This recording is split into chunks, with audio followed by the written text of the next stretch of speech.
Aujourd'hui, Daf Tzadik Aleph. Alors, nous sommes arrivés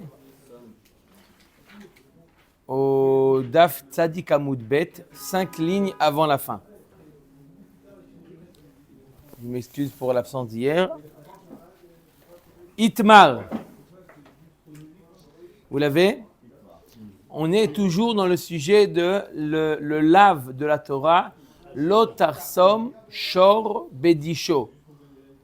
On n'a pas le droit, Lotarsom Shor Bedisho, on n'a pas le droit de museler, d'empêcher l'animal de manger lorsqu'il est en train de piétiner le grain. Il faut le laisser manger, c'est un lave de la Torah, Lotarsom Shor Bedisho. Itmar, Hasamah Bekol, Veinhiga Bekol. La Gemara nous demande, Machloket Rabbi Yochanan Resh Lakish, Hassama Bekol. C'est quoi? Il a été chossem. Il ne lui a pas mis de muselière, il n'a pas empêché l'animal de manger par un objet, mais Bekol. Ça veut dire quoi Bekol? La BMA, elle s'apprête à manger, à baisser la tête pour manger, et là il crie, hey! Tout de suite elle lève la tête. À chaque fois qu'elle va, hey! D'accord? Est-ce que ça s'appelle chassima?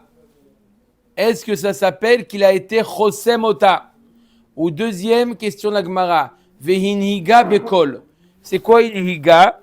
Il a fait kilaim. Il a mis dans sa charrue, il a mis un shor et un hamor. Asur lotaharosh bashor ou vahamor yardav. On n'a pas le droit de labourer en attelant à sa charrue un âne avec un bœuf. Ça peut être deux animaux différents. D'accord? Il y a même une Gemara qui nous parle même avec un poisson, mettre un poisson et un autre animal. D'accord? Un poisson près de la mer. On lui met un dauphin. On met un dauphin, on l'attache. C'est pas possible, Monsieur Cohen. Il n'y a pas la mer à Djerba. Il le met et il avance. Bref, Kil'aïm, ça s'appelle Kil'aïm. Il n'a pas été manigue, il n'a pas donné un coup avec le bâton pour les faire avancer, mais avec la main, il fait « Allez !» et ils avancent. Est-ce que ça s'appelle qu'il a transgressé l'otaharosh bashor ou vahamor yardav? Oui ou non? Machloket Rabbi Yochanan Amar Chayav, Resh Lakish Amar Patour. Machloket, est-ce que ça s'appelle qu'il a fait, qu'il a agi? Oui ou non? Rabbi Yochanan nous dit la voix, c'est une action. Rabbi Yochanan Amar Chayav Akimat Piv Avia Maase. Il nous dit Rabbi Yochanan, la gestuelle des lèvres est appelée un Maase. C'est comme si qu'il avait agi et donc il est chayav quoi? Malkout. Resh Lakish Amar Patour Kala lo ave Maase. Resh Lakish nous dit il est Patour. Pourquoi? Monsieur Cohen, pourquoi il est Patour? Parce que c'est pas, il n'a pas fait de Maase, il a simplement parlé, il n'a pas agi. Je vous écoute, Monsieur Cohen, Bechavod. Lui, il a fait le geste avec parole, et la béma, il mange. La béma, elle n'entend pas, là, il mange. Alors là, c'est vous posez une autre question, c'est pas la Gemara, d'accord? C'est pas la Gemara. Monsieur Cohen, il dit, on a compris le DAF d'aujourd'hui, j'ai une question qui n'est pas de la Gemara. C'est quoi la question? Si jamais il a poussé un cri et elle a oui mangé, c'est quoi le din? Tov, j'entends, Chazak ou Baruch. Omer et Gemara. Donc on a compris Machloket Rabbi Yochanan et Resh Lakish, à savoir, est-ce que Akimat Fataim, ça s'appelle un Maaseh, oui ou non? Voilà. Et tu verras Rabbi Yochanan et Resh Lakish. Donc Rabbi Yochanan, il a dit que oui, c'est un Maaseh. Et Resh Lakish dit non, c'est pas un Maaseh. La Gemara, Rabbi Yochanan, il objecte à Resh Lakish.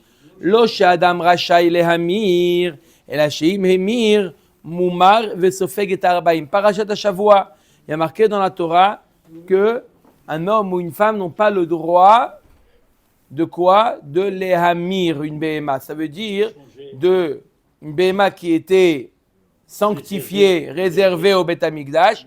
Il n'a pas le droit de faire tmoura, de dire tout compte fait, je vais prendre celle-là. Rab Tov ou Tov Bera, on n'a pas le droit. Même si tu sais quoi, non, celle-là, elle est trop maigrichonne, je vais prendre celle-là. Même ça, c'est interdit. La Torah, elle a dit ce que tu as désigné, tu as désigné. Ne commence pas à changer. Dans la vie, on veut vouloir faire des choses meilleures, bah, sauf à partir du moment où on change, et puis on ne change pas dans la vie. Continue. Avance. Ne commence pas à aller à droite ou à gauche. Même lo yamir tov bera ora betov. Avance. D'accord? Là, tu as un korban. Je veux un meilleur korban. Assour. D'accord? Et si jamais il a fait, elle nous dit que c'est Moumar, que la Gdusha elle passe et il reçoit quoi? Malkout Arbaïm. Celui qui a fait ça, il reçoit Malkout. Ah, tu vois bien que quoi? Il a payé les deux, mais quand même il a transgressé, les deux sont kadosh. C'est Moumar, les deux sont kadosh. Mais puisqu'il a transgressé le lave de la Torah, lo yamir, alors il reçoit Arbaïm. Comment il a transgressé? Il l'a simplement fait par la parole. D'accord? Par la parole, on voit que la parole est appelée, s'il reçoit Malkout, ça sous-entend qu'il a fait une action. Parce qu'on a un principe qui dit que on est loqué que s'il y a une action. Donc tu vois bien que la gestuelle des lèvres, ça s'appelle un maasé. La preuve, c'est qu'il est loqué. Oui, Hubert. Oui, tout à fait. Les hamir veut dire transformer. D'accord? Hamara, tu vas changer de l'argent, tu fais hamara. Donc on est Chayam Malkout alors? Non, l'argent tu peux changer. D'accord? Omer et Agmara Amar le Hamani. Il a plongé parce qu'il avait de l'estime pour toi, c'est pour ça que. Amar le Hamani Rabbi Udahi. De Amar lav shen bo maaseh lokin alav. La Gemara nous dit, non, cette braïta qu'on vient de dire suit l'avis de Rabbi Yehuda. Pour Rabbi Yehuda, il n'y a pas besoin qu'il y ait un maasé pour être chayav malkout. Même sans maasé, l'homme est chayav malkout. Donc c'est la raison pour laquelle celui qui a été mémir, il a transformé, il est chayav malkout. Mais ne me prouve pas par là que la parole est appelée un maasé. Non, la parole n'est pas un maasé. Alors pourquoi il reçoit malkout? Parce que ça suit l'avis de Rabbi Yehuda, que Rabbi Yehuda il pense que même quand il n'y a pas de maasé, il est chayav malkout. Vea katane reisha. Comment tu peux dire que ça suit l'avis de Rabbi Yehuda? Vea katane reisha kol memirim echada anashim echad anashim. N'importe qui est chayav, s'il a été mémir, l'homme ou la femme. Vea vinan ba hakol atu yemai. Qu'est-ce que ça vient inclure quand je te dis akol? Il y a marqué akol, aussi bien les hommes que les femmes. Quand tu m'as dit akol, je comprends que c'est les hommes et les femmes. Pourquoi tu viens me dire akol? Qu'est-ce que ça vient inclure, ajouter? Les atouye yoresh. Ça vient inclure le yoresh. C'est-à-dire que si jamais c'est le père qui a été magdish la BMA, le père de son vivant, il a été magdish la BMA et le père quitte ce monde. Et il laisse la BMA Gdosh qui est réservé au Beth Amikdash en héritage à son fils. Son fils, il dit quoi? Mon père, ça, il a fait au Beth Amikdash? Non. Je vais offrir mieux. D'accord? Lo Yamir, Hakol, même le Yoresh, qui n'est pas lui qui a, d'accord, qui a sanctifié la bête, lui aussi, il n'a pas le droit. Ou de lo Rabbi Yehuda, mais ça ne suit pas la vie de Rabbi Yehuda. Dès que Rabbi Yehuda, Amar Yoresh et no Mamir, Yoresh et no Somer, parce que Rabbi Yehuda lui dit que le Yoresh, il ne fait pas, là, il n'est pas chayav s'il a fait mémir. Pareil, il n'est pas sommaire, une BMA où il faut faire la smira, le yoresh ne le fait pas.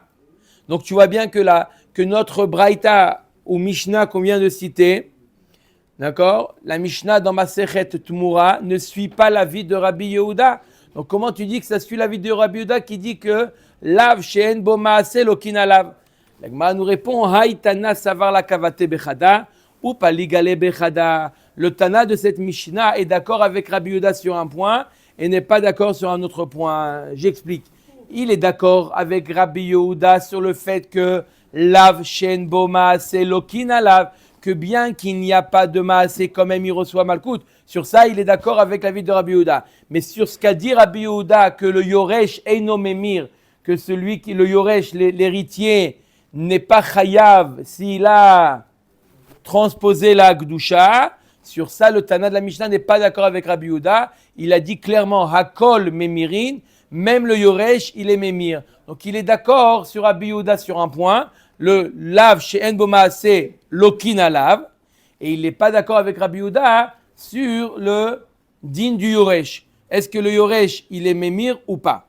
Ok? Si on met les deux, ils sont. Oui, ça on a dit. S'il est Memir, les deux sont Gdoshot, oui. Mais mis à part le fait que les deux sont, ouais, il reçoit Malkout. Omer et Agmara. Tanura banan achosem et apara vedashba loke. Ou meshalem arba kabin le para ou shlosha kabin le chamor. Elle nous dit la braïta. Celui donc qui muselle la vache et il fait disha, il l'utilise pour faire disha. Ok, il a transgressé le lave de l'otarsom shor bedisho, il reçoit malkout. Mis à part malkout, imaginez-vous que il a loué la vache Réhouven, il avait une vache. Shimon, il lui dit, je peux te louer ta vache? Oui. D'accord? Qu'est-ce qu'il fait Shimon? Il la loue pour 24 heures.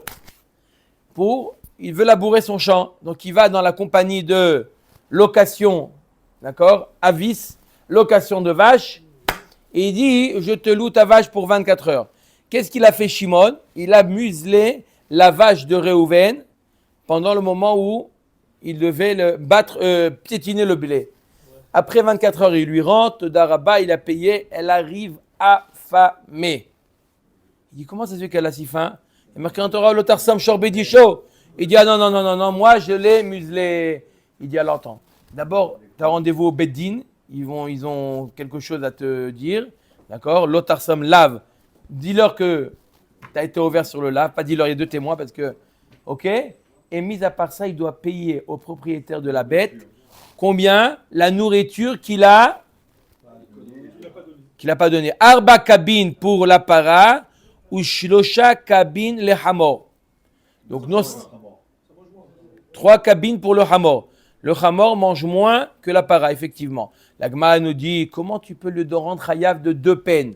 On sait très bien, on l'a déjà étudié à plusieurs reprises, qu'un homme n'est pas chayav 2 peines. Comme on a dit, ve'aino loke va mettre, ve'aino loke omeshalem. Un homme qui est chayav mita, on lui donne pas malkout également. Quelqu'un qui est obligé de payer, on lui donne pas aussi malkout et payer. Un homme n'est pas chayav 2 peines. Riche ato, kede riche ato. Une riche a, on lui fait payer une, mais pas les 2. Donc comment là tu le fais payer et tu lui donnes malkout? 3 réponses. Oh, ça va être la 3e. Amar Abaye, Hamani Rabbi Meir, Amar Lokeum Shalem. Première réponse, c'est Rabbi Meir. Abaye. Abaye nous dit, ça suit l'avis de Rabbi Meir.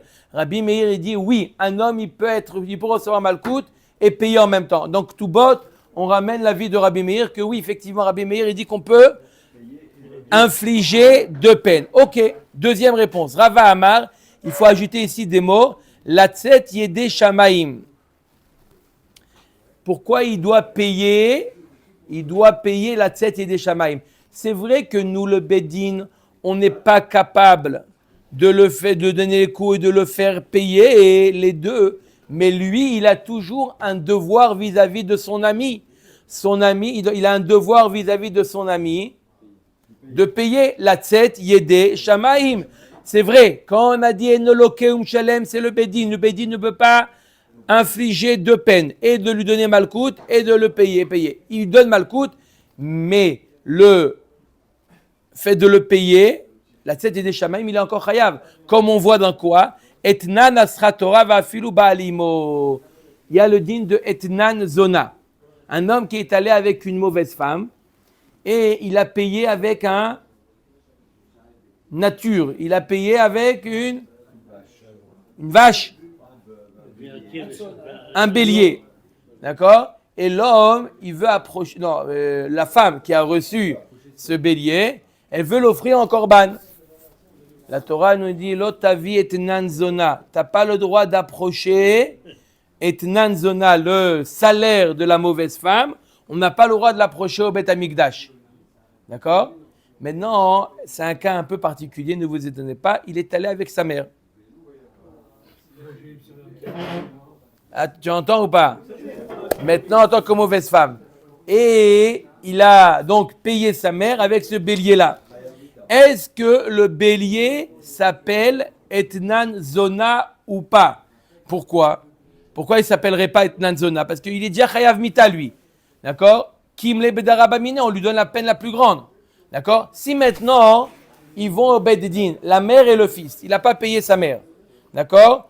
Bonjour, messieurs les Dayanim. Voilà, je revendique à ce monsieur-là, qui par hasard, c'est mon fils, je revendique, il ne m'a pas payé.